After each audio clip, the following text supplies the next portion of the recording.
Shalom, selamat bergabung dengan program Sikat, Selidiki Alkitab.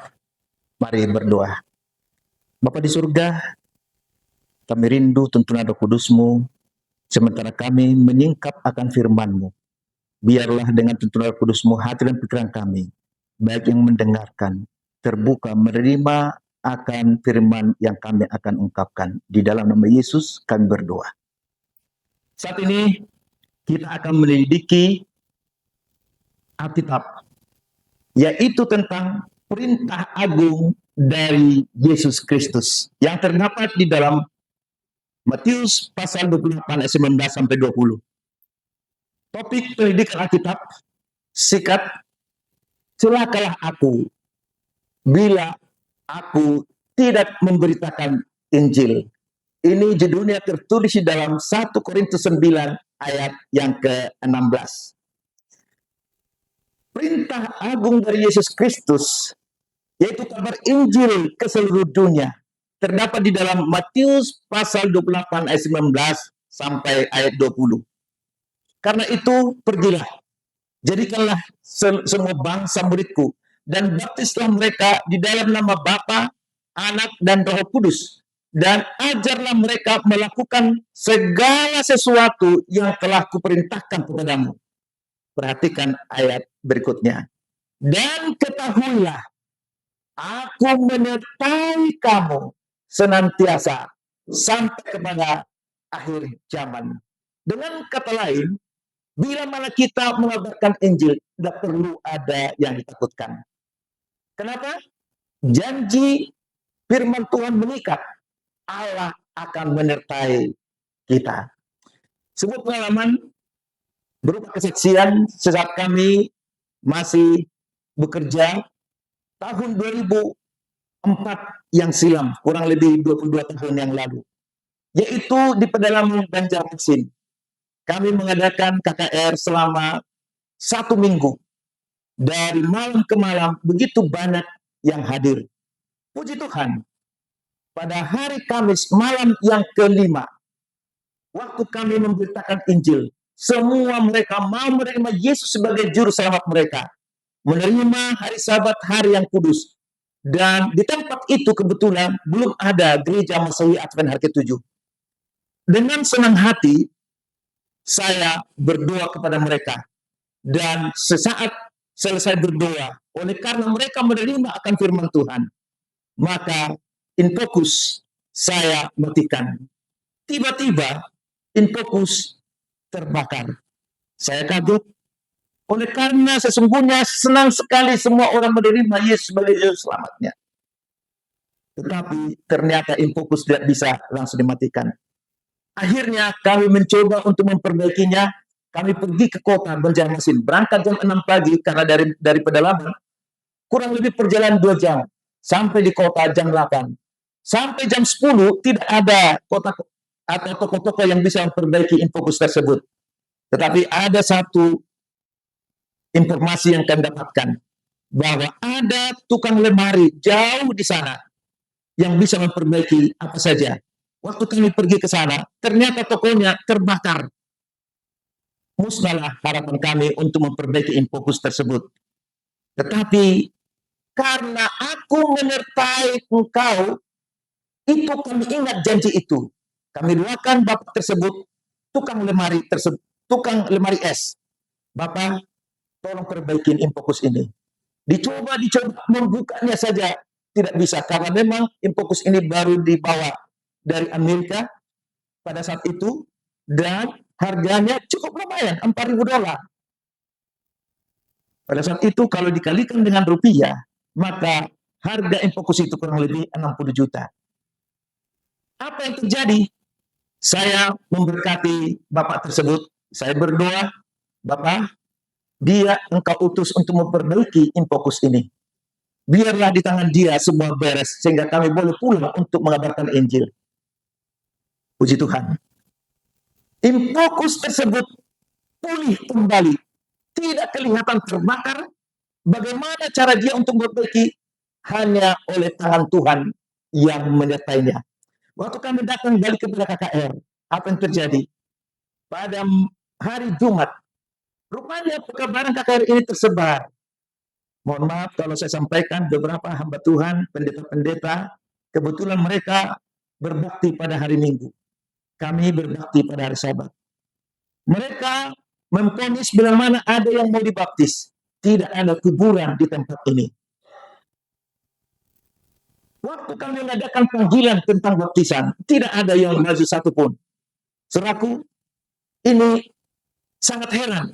Hari Kamis sebelumnya semua mereka menerima Yesus sebagai juru selamat. Ingat, baptisan itu adalah bukti kepercayaan kita kepada Yesus bahwa Dia adalah juru selamat kita. Barang siapa yang percaya dan dibaptis akan diselamatkan. Yang tidak percaya akan binasa. Maka akhirnya saya berdoa kepada mereka. Bapa di surga, saya berdoa kepada mereka. Firman-Mu saya sudah ungkapkan dengan tuntas. Tetapi bila mana mereka pulang pada malam hari ini tidak bisa tidur, berarti mereka harus dibaptis. Tetapi bila mana mereka pulang dari malam hari ini, mereka bisa tidur, berarti mereka tidak perlu dibaptis. Bila mana mereka datang jam 3 pagi ke kamar kami, ke ruangan kami, di mana kami tinggal pada saat itu, maka kami akan siap membaptiskan. Kami pulang dan sampai di rumah kami berdoa. Tiba-tiba jam 3 pagi, ketokan pertama, 6 orang datang untuk siap dibaptis. Berikutnya datang lagi, 4 orang datang siap dibaptis. Saya tidak bisa sampaikan foto-fotonya di tempat ini, tetapi akhirnya 22 jiwa yang dibaptis pada saat itu. Di luar dugaan. Sungguh, bila mana kita mengabarkan pekabaran Injil dan Tuhanlah yang kita muliakan. Benar.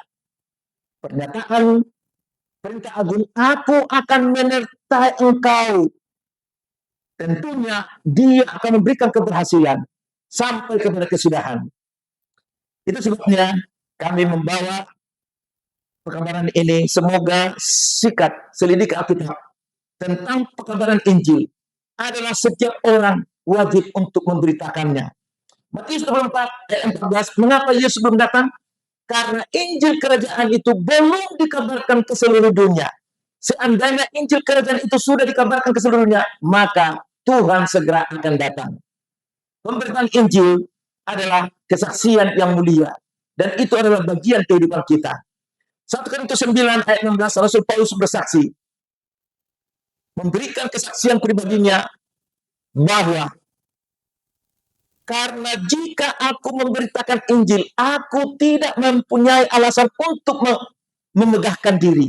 Sebab itu adalah keharusan bagiku. Celakalah aku jika aku tidak memberitakan Injil. Jeremia 48 ayat 10, terkutuklah orang yang melaksanakan pekerjaan Tuhan dengan lalai. Artinya, bila mana kita tidak mengabarkan Injil, lalai untuk melakukannya, kita dianggap orang-orang yang tidak bertanggung jawab. Matius 24 ayat 14 tadi, kita rindu segera Yesus akan datang. Sebuah pernyataan dari tulisan pena inspirasi dalam Gospel Workers halaman 322 berkata seperti ini. Pekerjaan Tuhan di bumi ini tidak akan pernah selesai sampai pria dan wanita yang menjadi anggota gereja kita bergabung dalam pekerjaan pekabaran Injil dan mempersatukan usaha mereka dengan para pendeta dan petugas-petugas gereja. Dengan kata lain, semua kita wajib ikut serta mengabarkan Injil. Tulisan yang lain dari pena inspirasi Roh Nubuat berkata di dalam Testimoni 9 halaman 109, bekerja untuk Tuhan dalam keselamatan jiwa adalah panggilan yang tertinggi, yang paling mulia, yang manusia pernah terima dan pernah miliki. Jika Anda merasa tidak terbebani jiwa bagi mereka yang siap untuk binasa, tidak ada ruang untuk Anda dalam kerajaan Allah. Jika kita merendahkan hati di hadapan Allah dan berbuat baik, sopan, lemah lembut, dan mau melayani, akan ada 100 jiwa bertobat kepada kebenaran, di mana saat ini hanya ada satu. Kenapa? Karena tidak merendahkan hati. Perhatikan Roma 10 ayat 14. dan ayat 15. Tetapi bagaimana mereka berseru kepadanya jika mereka tidak percaya kepada dia? Bagaimana mereka bisa percaya kepada dia jika mereka tidak mendengar tentang Yesus Kristus? Bagaimana mereka mendengar tentang Yesus jika tidak ada yang memberitakannya? Dan bagaimana mereka dapat memberitakannya jika mereka tidak diutus? Pemirsa, sikap yang kami hormati, selidiki Alkitab, memerintahkan kita pergi untuk memberitakan Injil. 2 Timotius 4 ayat 2 lebih tegas lagi, beritakan firman, siap sedialah, baik atau tidak baik. Waktunya, nyatakanlah apa yang salah, tegurlah, nasihatilah dengan segala kesabaran dan pengajaran. Mazmur 116 ayat 12, ayat inilah yang mengubah hati pikiran saya. Saya sudah bekerja enak-enak di kantor, full AC, dikasih mobil dan seterusnya.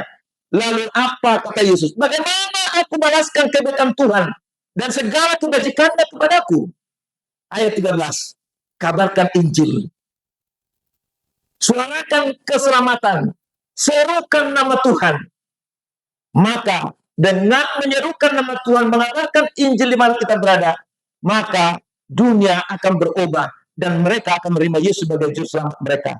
Yesaya 33:8, tanggung jawab kita, perhatikan, untuk mengabarkan Injil. Kalau aku berfirman kepada orang jahat, hai orang jahat, engkau akan mati, dan engkau tidak memberitahukan apa-apa dan tidak mengingatkan orang tersebut, orang jahat itu akan mati dalam kesalahannya. Tetapi ingat, aku akan menuntut pertanggungjawaban atas nyawa daripadamu. Wah, ini sangat kejam. Tetapi jika engkau memperingatkan orang jahat itu supaya ia bertobat dari hidupnya, tetapi ia tidak mau bertobat, bila mana ia mati dalam kesalahannya, engkau telah menyelamatkan nyawamu. Dalam 2 Timotius 1 ayat 8, jadi jangan malu bersaksi tentang Tuhan kita, dan jangan malu karena aku, seorang hukuman karena dia, melainkan ikutlah menderita dan bagikanlah Injil kekuatan Allah untuk keselamatan setiap orang yang percaya. Yohanes 13 ayat 19 ayat 17. Jika kamu tahu semuanya ini, maka kamu berbahagia apabila kamu melakukannya. Ingat, barang siapa yang percaya dan dibaptis akan diselamatkan. Tetapi barang siapa yang tidak percaya dan tidak dibaptis akan dihukum. Markus 16 ayat 16. Kita rindu agar semua boleh diselamatkan. Kita rindu agar kita sama-sama masuk ke kerajaan surga. Ingat, agama apapun dalam dunia ini tidak sanggup menyelamatkan satu orang dari umatnya. Tetapi bila mana kita rajin belajar firman Tuhan, menyatakan firman Tuhan dalam kehidupan kita, mengajarkan Injil itu, maka firman itu akan menyelamatkan baik orang Yahudi maupun orang yang bukan Yahudi. Pemirsa, demikian pendalaman sikap kabarkan Injil ke seluruh dunia sebagai perintah dari Yesus Kristus. Untuk itu, mari kita berdoa. Bapa di surga, terima kasih atas firman-Mu yang memberikan kekuatan bagi kami untuk memberitakan Injil dimanapun kami berada. Biarlah kebenaran ini boleh menjadi berkat bagi setiap pendengar program Sikap Selidiki Alkitab, sehingga mereka boleh menjadi pemilik surga sesuai dengan janji Tuhan. Bila mana Engkau datang nanti, kami boleh bersama-sama diangkat masuk ke dalam surga. Di dalam nama Yesus kami berdoa. Amin.